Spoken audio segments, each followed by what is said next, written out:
G'day guys, this is Jay here from Journey of a Whitefeather back here in Australia. I won't say unfortunately, I usually do, I try to sell it.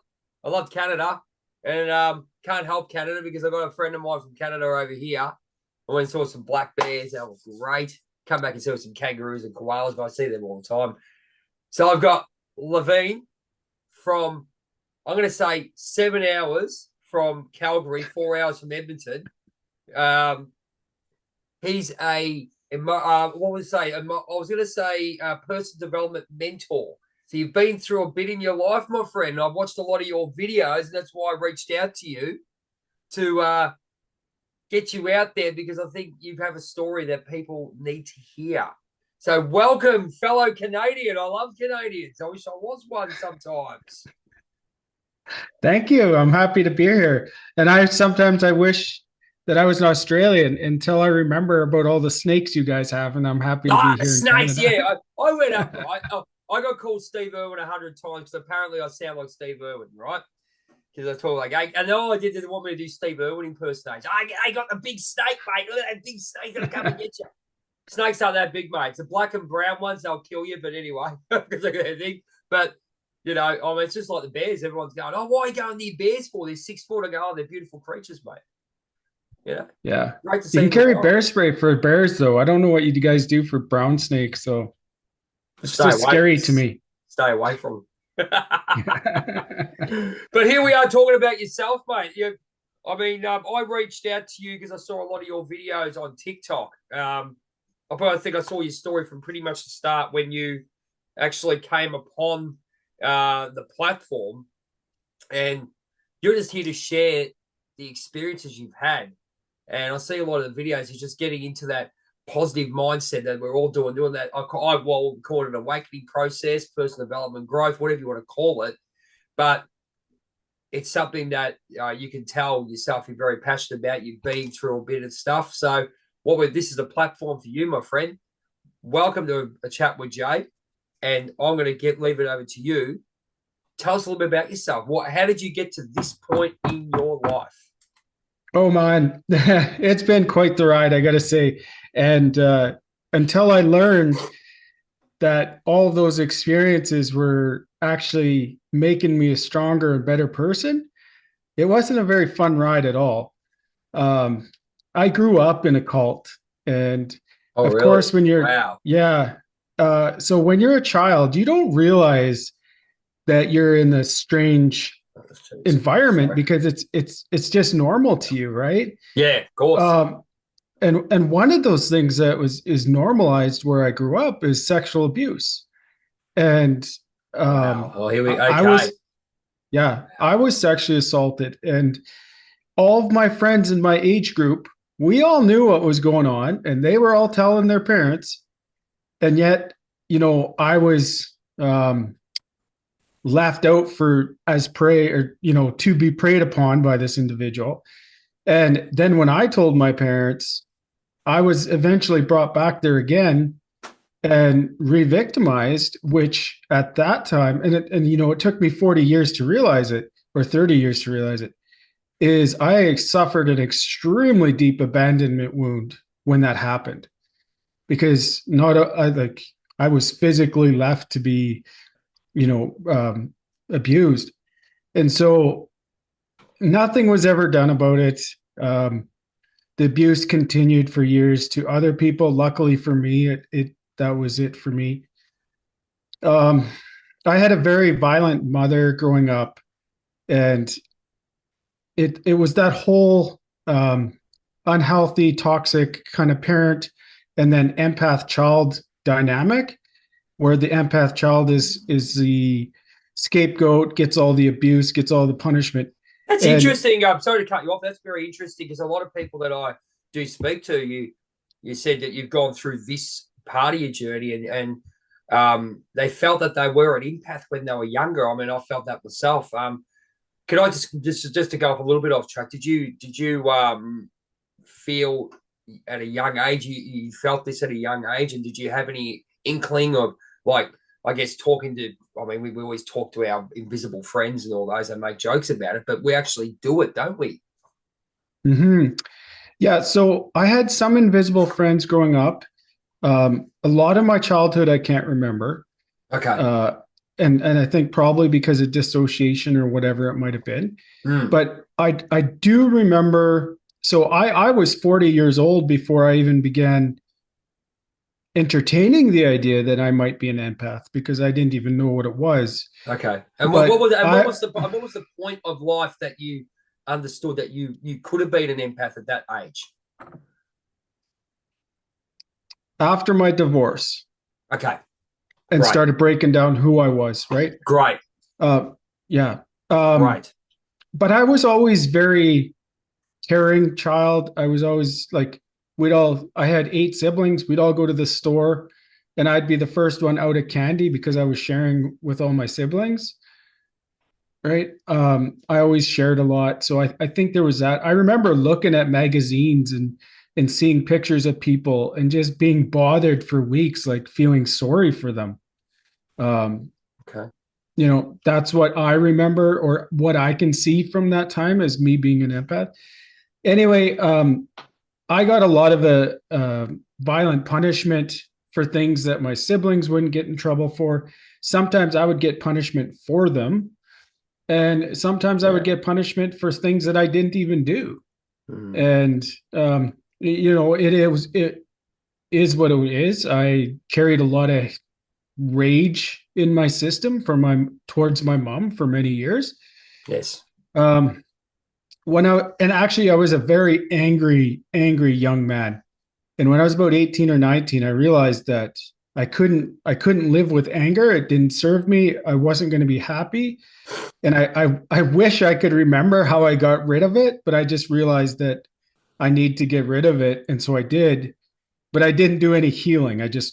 Or I must have done some, but I wasn't Do you angry. think it was subconscious yourself? Like you sort of said, maybe you've accessed your subconscious. I know there was a point where I understood where the anger was coming from when I was doing my Yeah. Shadow Warrior course type thing, and that's it was just that brief moment that you could understand, and then it gets you into another awareness of where it is. Yeah. Look, there's still harbor a little bit of resentment and stuff like that, but you sort of have a more of an understanding. Did you go through that process as well? Yeah. I knew very well why I was angry. I was angry at the man who had abused me, and I was angry at the church for protecting him and letting it go on. Okay. Um, he died when I was 34 years old. Right. And I remember thinking by that time, I'd done more work on myself, but really I hadn't, in the whole scheme of things, I hadn't done much. And I felt sad for him because he had died young. And I'm like, that's an early death. Like I had forgiven him by that point, Okay. but I still hadn't done the healing. So I had got to the point of understanding how he became who he was and forgiving him, but I hadn't healed anything yet. That's a big step. I mean, we understand we can forgive, and that's just a word, and we go, oh, we forgive it, but we've still got to deal with the process of the hurt with inside us, or the subconscious programming that has been put into us to protect our psyche and our spirit. That's fair to say, isn't it? Yeah, and actually I just had a thought while you were talking is that like for me a lot of my process has been understanding, then forgiving, and then healing. Mm. And with when it came to my mom, it was actually understanding, healing, and then forgiving her to get further healing, Gotcha. Makes right? sense. Because it was so ingrained. And I can get to that later in my story. Absolutely. Uh, Yeah. Well, let's talk about that um, too. Yeah. Absolutely. yeah. Did you So did you feel did you feel sorry to cut? Oh, this is interesting as yeah, all, buggery. It's great, mate. Great to have you on board. Just the process, because a lot of people do it in different ways. Like, I mean, not different ways, but there's a timeline from getting to where you want to where you start. And you said you were you forgave her last before you did the healing first. Am I correct there? Is that correct? yeah, and I did the healing, and then when I did the forgiveness, it gave me more healing. Gotcha. Right. And nothing's linear, right? Like everything's intermingled, all the pain and trauma from all these places, Yep. at least for me, right? Like it's Yeah, of not, course. you have So, one trauma, you get rid of it and then you're good, right? Like no, we're brought on it this earth. seems like, We're brought on this earth perfectly. I mean, we all these experiences come onto us, and I mean, especially people like us who are sort of spiritually aware of what's going on. It is a hard thing, especially a young kid. We're not taught how to cope with that, and we're wondering why we're different. yeah. Yeah. I had a deep shame for many years. Um, I wouldn't talk about where I grew up. I wouldn't talk about my sexual assault. And then around my mid 30s, I started realizing, like, wait a minute, this isn't mine to carry. I didn't have a choice in this. This happened to me as a child. I was born into this family, whatever. So that's not my shame to carry. And then I was able to shed some of that, right? And realize that, I was actually quite a normal person. I used to feel that I wasn't worth, like, a very profound sense of unworthiness. I wasn't worthy of anything good, right? Um, and it's interesting because that was in my personal life. My professional life always did really well, but my personal life and the childhood trauma that kind of affected that, it was really it was stunted for quite a long time. Did you find because I professionally tried to move on, say the 3D and 5D, we'll just use it for use of better word. You sort of we were always living in that 3D for about 20 years because we haven't understood the shadow subconscious programming that we've got. I mean, they can tell you all about it, but you have to actually have proper, I guess, one-on-one. I guess be aware that you're going to be aware that you need that these are affecting you. You can do all the courses that you want, but you have that one-on-one and actually understand it. And then you move into your 5D, which is where your purpose is going, which where you are right now, where I am. And we're still sort of balancing that stuff. How did you cope in those 20 years? Like, I mean, you said, I mean, I could say the same thing, a lot of rage, a lot of anger, eating crap, all that kind of stuff. Did that affect you in a lot of ways, or did it was it just like when something happened, you'd probably, I mean, I know I blamed the person who was hurting me type thing like that. Would those kind of things go around?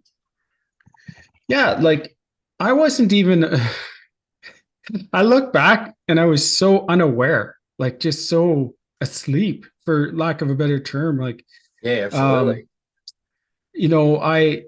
I was very misogynistic based on my view of women, Mm. which was based on the view of my mom that I had growing up, right? And Yeah. so I was stuck between wanting to get into relationships, but not wanting to be in relationships either, because I didn't trust women and I didn't really think they were trustworthy. I just assumed they were all like my mom. And so that affected my personal relationships. I would get in one and then I'd bail quick, right? Because Yep. scared of getting hurt, whatever, right? Yep. And then when I was 30, 32, 31, I finally decided, you know what, I'm going to find a partner. And So you made um, a conscious choice within your mind. I mean, you made that conscious yeah, choice to sort of yeah, but step into the wild, step into the wild. yeah, but what I should have been doing was making a choice to like heal myself and like We didn't figure know, out mate. who I I was. mean, No, no, you're we didn't right. I know. did. We didn't know. No, We didn't know not at how to all. do it. We didn't know how to do Yeah, it. I mean, I can absolutely appreciate that. And a lot of people yeah, don't know how. This is why you and me and all the gang that we're getting together, these super friends, are. This is what our yeah, life theory is. Keep going. Sorry, this is really interesting. yeah. No, no. So, I was working in. By that time, I got into law enforcement. I was working in law enforcement, and something I always wanted kids, right? And I'm like, Yep. man, I'm 31 now. I got to get on this, and I got to push past, my fears or whatever, and find a wife. And I think that opened me up. But the first lady that came along that showed me what I thought was love, we ended up getting married and having two amazing children with. Um, and then in 2016, no, sorry, 2017, work kind of went sideways for me. I was um, I was involved in an incident, and the guy put up post of me on social media, made some veiled threats, and it just really affected me. Mm. More so than like something like that probably wouldn't even affect me now, but it really affected me. The guy he didn't know it, but he was my neighbor. I knew that he was around the corner from me in my neighborhood. Wow. And a week later, I had the first ever anxiety attack when I saw him again, and I wasn't. Excuse me. He never saw me, and I was on duty in uniform in a marked vehicle, and I had an anxiety attack. But I just did what I'd always done, and I let time kind of erode that emotional charge from the event. And a couple months later, I was assigned a project that I didn't feel like I was capable of doing, but my management told me, they said that I was the only person that could successfully do it. So I put a tremendous amount of pressure on myself. And then over the summer months, when I would reach out to them for assistance, they all seemed to always gone on summer vacation. And so what I didn't realize was my old childhood abandonment wound was starting to resurface. It was starting to come up, Mm. and it showed up with declining mental health.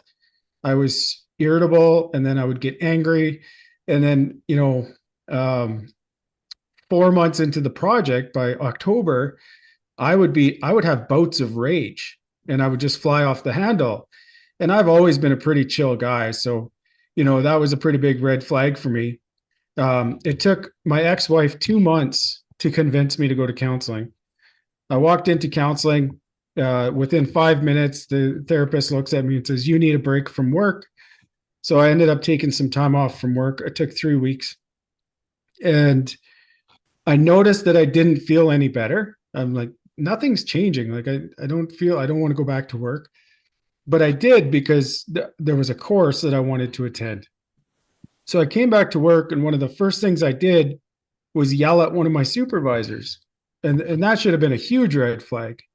But I didn't pay attention to it, neither did anybody else. I just kind of got in crap, and then everybody went about their way. And then 2 months after that, they reorganized our shifts at work, and our shift was left without a supervisor. And management told me, said, "We're not going to fill this spot, but you're the de facto leader anyway." And so now I wanted to prove to them how good of a leader I could be. What's the key word And there? Prove. yeah, I get it. I and totally get it. yeah, what I I get didn't it. realize, and you're going to understand this, what I didn't realize is I was a people pleaser. And so I was giving everything at work, trying to prove my worth. And then Mm. I was coming home, and I was trying to prove my worth as at home as a dad and a husband.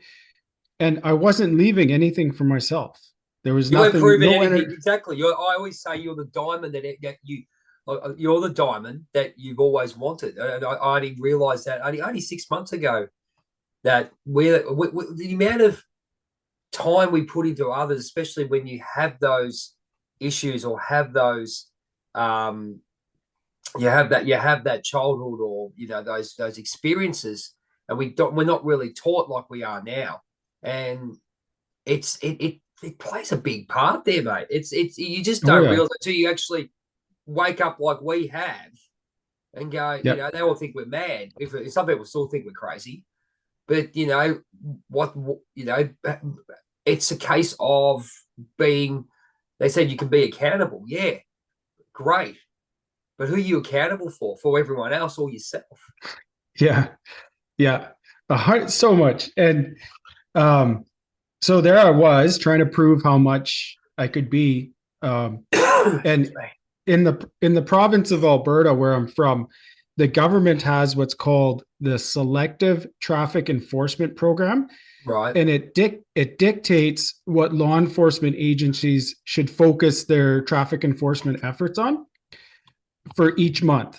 There's 12 different plans or whatever. And so for the month of November, or sorry, the month of February, just after I was told that I was the de facto leader, it was distracted driving. And having worked on highway patrol and as a volunteer firefighter for a while, I knew what distracted driving did. So I rallied my shift. I said, hey, let's try to do a lot of enforcement this month. Let's see what we can do, make a difference. And we did. We spent a lot of time doing distracted driving enforcement. And where I'm from, those are like a hefty ticket. They're costlier than a lot of other tickets. And about halfway through the month, I began to feel off, and I couldn't place it, but I knew something was wrong. And I felt that everybody I dealt with was abrasive. And so I just turned my focus to making it to the end of the month. And when March 1st came around, I had nothing left. I was done. Like, I had no energy. I was apathetic. I started, my work days just consisted of me drinking coffee, driving around. I'd go sit in parking lots for hours on end and just like stare blankly out the window. It soon got to the point where I couldn't sleep. I was taking up to 5 times the recommended dose of a sleep aid. And the most I could get out of that was about 2 hours of sleep a night, which, of course, the lack of sleep just wreaked havoc on my mental health. And I began to feel that my world was closing in around me. And I pretty soon I realized, or I believed that there was no way no way out other than to die. And so I would lay in bed. I would lay in bed at night, and I would just ruminate with how horrible my life was. And you feel like you were going through the spiritual awakening then, Laverne, or were you just like? Because you said about the anxiety. I'm just looking at it. I'm looking at it differently to where some people feel those are the times where they just sort of go, right, when they have that thought, they either go one way or the other. Yeah. I believe it was the process to start it. I had a retired police officer tell me one time, he said every suicidal person he dealt with was on the verge of a spiritual awakening. Wow. Okay. Right. Yeah. Well, now we understand that doing what we do. And I agree with him. I had never thought of it. Yeah. Yeah. I agree with you. Yeah. That makes sense. I mean, if you put what you went through and what I went through and a lot of others have during this process, especially the last, say, few years that this has become more prevalent, you ask that question of where they made their turn, and they might not understand it, but then you think, hang on. Because I know with mine, I had, I basically, there was a voice in my head. I usually stopped, like I just went on a splurge, drinking splurge, never drank like that, but I just thought, go away, you're going to get pissed, as they say. Then you stop. Then my mind said, it said, destroy the pain. Kept going. Yep. So I get you. Yep. So that went on for about 2 or 3 months. So what happened in my career, I've worked with some guys that were amazing people, and some of them did peer support, and they'd always said, if you're ever struggling, anytime, reach out for help. I understand, whatever, right? And the closest I ever came was starting to take a text message at 3 a.m. But then the stigma of mental health kind of overpowered me, and I deleted the message. I was terrified of how people would perceive me. At the same time, I was crying for help inside. I was acting out at work a little bit. I wasn't doing anything. And I kept thinking, somebody's going to notice. Somebody's going to notice and come approach me. Nobody did. And so I was saved, and I consider myself lucky, and it's part of what I do now and why I feel so strongly about it, because how many people go through something like that and they don't have any help with it. And I had an angel to help me. And my angel was my 3-year-old daughter. She was 3 years old at that time. And every night when I started going through my depression, she would wake up and she would come to my bed or our bed, but she would crawl in beside me, and she would tuck her head into my armpit and fall back asleep. So while I was laying in bed and thinking about how horrible my life was, and walking myself through my death, I walked myself through my plan many times. I would feel her beside me and I would listen to her breathing. And I knew I had to find a way to go on. I didn't know how. And so in a final act of desperation or act of desperation, I went to the one person in my life who I thought would understand and would help me. And I tried to explain to them how bad it was, and the message wasn't received. And so I blamed myself. Poor communicator, whatever. But I went back to this person a few nights later and I explained to them in detail how bad I was. And they looked me in the eye and they said, I know. And then they left the room. And that was it. That was it. That level of no, you got desperation. No, you can see it in your eyes. I know. Then they walk off. I mean, that's you're putting your soul out to people. I think I get it. Keep going. I get it. Man, that level of despair that I felt and hopelessness like was just overwhelming. But that night, my daughter woke up and came cuddled beside me again. And so I knew I had to fight on. I didn't know what to do. Well, look where you are now, mate. So be proud of yourself. Yeah, we did it. I had been approved for an instructor course. And so I flew down to, after about 3 months of this, I flew down to Colorado for this police instructor course. And I should have been having the time of my life. And about halfway through the course, it was a week long, I started dreading coming back to work. And I was miserable. I came back, I flew home, and within about a week of me getting home, I ran into a firefighter that I'd known over the years, and we'd never worked together. We'd just kind of seen each other around. And I had a chat with him for about 2 hours, and he didn't know I was struggling, and I didn't tell him. But just having that connection, with someone different than work or out of law enforcement, it gave me some hope again, some life. And so can I ask you? Sorry, cut you down because you're looking. Yeah. It's amazing and we've got about 10 minutes of this first part to go, which is bloody amazing so far. It's amazing when you connect with people that, I mean, you just have that, you don't have as much time with them. But when you actually you get into a point where you talk to people, where they get to know you, they start putting down. It's like that relationship type thing. Mm-hmm. And isn't it a really weird thing? You went and talked to this guy that you hardly knew for 2 hours. You went to someone you knew, he gave you bugger all. Yep. Isn't it? That says everything. I get it. I get it. Because I got people like Sarah, Diana, and Cortez that I've known via the internet for 3 years, and I consider them closer friends than what I've got here.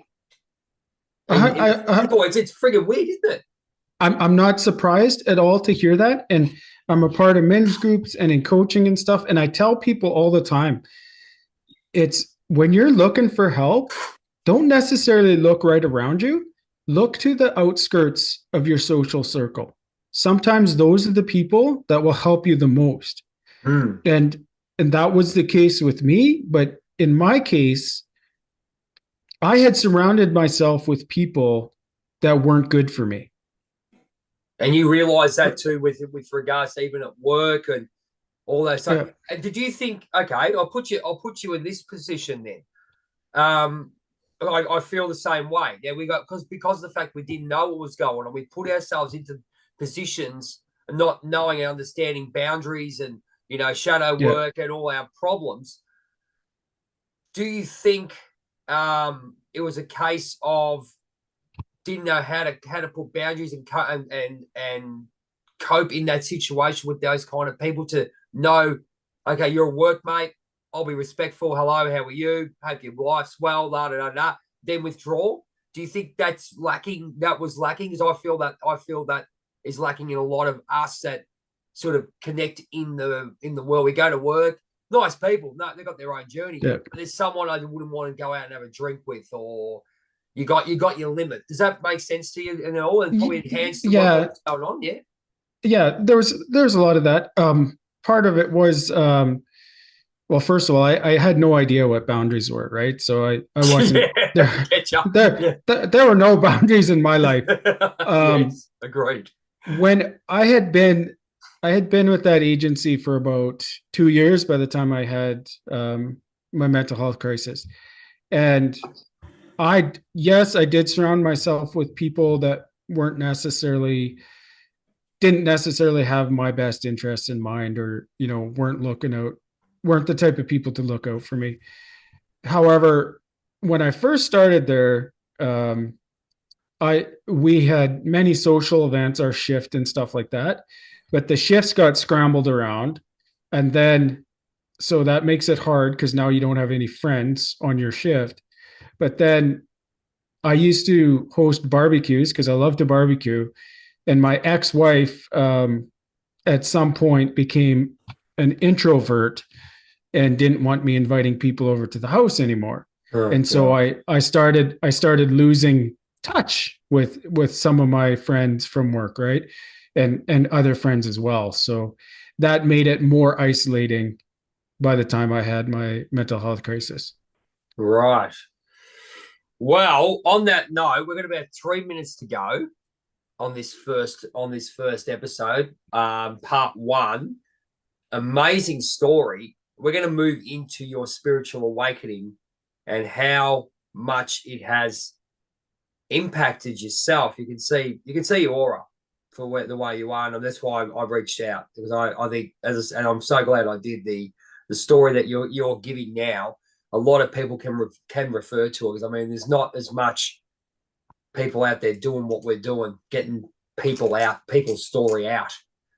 Yeah. Because they need just a normal everyday person just having a chat. That's why I call it a chat with Jay, just having a chat and getting this stuff out. Ladies and gentlemen, that was part one. Part two is going to be just as amazing. And I want to thank my friend from Canada, where the Bears here, where I wouldn't mind being. Trust me, Calgary's great. I love it. We'll be back with part two very, very soon. And I'm going to say that, if you do have anything you'd like to chat about, we're here. You might not know us, but you can see there's two men here that have been through it. And look, we know the one thing, the power of listening. And it's been an absolute pleasure to have Laverne on for part one. We really look forward to part two. Go get yourself a drink. Get ready for part two. It's going to be a blinder. We'll talk soon.